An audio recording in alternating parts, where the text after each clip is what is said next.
I was a little girl, I just always remember my family struggling for money. We never really had enough money to do anything or to go anywhere. And I would go to church with my dad, and the offering plate would come around, and he would always put money in it.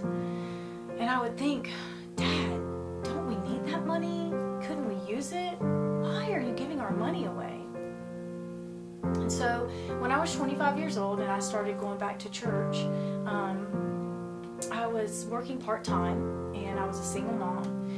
And so when the offering plate came around, I could always find an excuse not to put money in it. I'm a single mom. I don't make enough money. When I make more money, I'll give. When I have a full-time job, I'll give.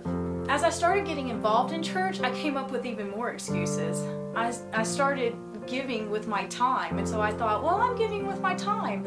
As I got more involved with the church, they offered classes, and I remember one of the classes that I went to, and the pastor was teaching about tithing, and he said, you know, God gave you that job and he can take it away. And I remember thinking, wow, I really need to tithe, but I still didn't. And evaluation time came for teachers, and my principal pulled me into her office, and she told me that she wasn't going to be renewing my contract. I didn't have a job. That was my lowest point. I had just bought a car that, you know, I couldn't really afford. I just had my second child, but instantly, as I was in my principal's office, my mind went to what that pastor had told me about God taking that job away, and I thought, gosh, this is because I'm not tithing. And so I decided I was going to tithe, but the strange thing is I didn't think, oh, I'm going to start tithing and God is going to give me my job back. I really honestly thought I was not going to get that job back. I didn't know what I was going to do, but I said, I'm going to start tithing. And that's exactly what I did. I tithed. I gave exactly 10%. I never gave any more, and never gave any less. The last day of school, my principal came into the classroom and she, you know, threw her arms around me and she said, I get to keep you. And I was like, wow. I mean, I was just so amazed. As I started going to a different church, I really began to understand the character of God. I realized that God didn't take my job away, but the enemy had used that to put fear into my heart, and that I was really just giving out of fear. And I can remember looking back after I started learning about God's character and how good He is, and how much He wants us to prosper, and just reading scriptures in the Bible about prospering. I remember looking back on that time and thinking, you know, I gave 10% and that's really what I got back. It was never over. I always was just making the bare minimum and scratching to get by, when I really started giving every Sunday. And it wasn't a legalistic, I'm going to give 10%. Sometimes I would give over 10% if I felt like there was a need in the church. And I remember one time our pastor challenged us to give over and above our tithe, and I said, I'm going to do that, and never worrying about that money. I remember always, you know, thinking beforehand when I was just doing the bare minimum, what if I had that money? If I had that money, I could just do this. And just as I started giving, I never even thought about that money. I looked at that money like it was God's money. I never even worried about it. There came a point in my life where I switched jobs, and I feel like it was a transitioning point in my life. And I had always looked to money to be my source. It was always money. It was always my paycheck.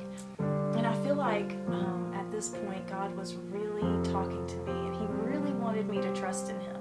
You know, I worked there for a year, and I found out that it wasn't going to be open for the following year. And I got a check at the end of the year that would carry me over the summer. And I came to a huge decision in my life, because I looked at this check and I thought, you know, I have to make it through the summer. And it was less than what I expected I was going to get. And I just remember worrying so much, sick to my stomach worrying about if I was going to make it over the summer with all of the bills that I had. I just prayed and I asked God, and I said, you know, God, I don't know what to do about this check.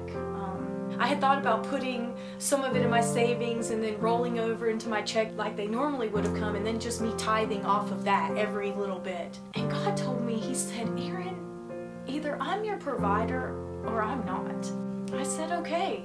And I pulled up to the bank, and as I cashed that check, I held it in my hand and I prayed over it. And I said, God, I said, you know this isn't the check that I expected, but I know that you can take things and multiply them. Multiply this check so that I can bless others. I put it in my bank account, and I took out what I normally would have given off of the whole paycheck to give in the offering. And I just gave it, and it was a big step because it was a lot of money at one time. And I wanted to give a little bit over time, and I just felt like if I did that I wasn't trusting God, and I wasn't being faithful, and it wasn't out of fear, it was out of me wanting to serve God with all of my heart and my mind and my soul. After I gave that check, instantly worry and sickness left me. I never worried if I was gonna make it. It just always happened. Like I put the money in savings, and I would roll it over when it was supposed to be a paycheck time, and it was always there. I always made it, and I always had more than what I had. I was able to actually save some money over the summer and pay off some of the bills that I had accrued beforehand. And it was just so amazing to see God through that whole thing, and what He did for me was just, I'll never forget it. I'll never forget that He took me through that summer. I can remember one time I wanted a bread maker, a bread machine, and I had this blender, and this girl said, I need a new blender, and I said, I have a blender, and I gave her the blender, and somebody gave me a bread machine. It was just the most amazing thing. He's always, anything that I've wanted, He's always just provided it for me, just giving me things and blessing me with things, and I'm more blessed than ever, and I make less money than I ever have, and I'm the happiest that I've ever been. Jesus is my provider.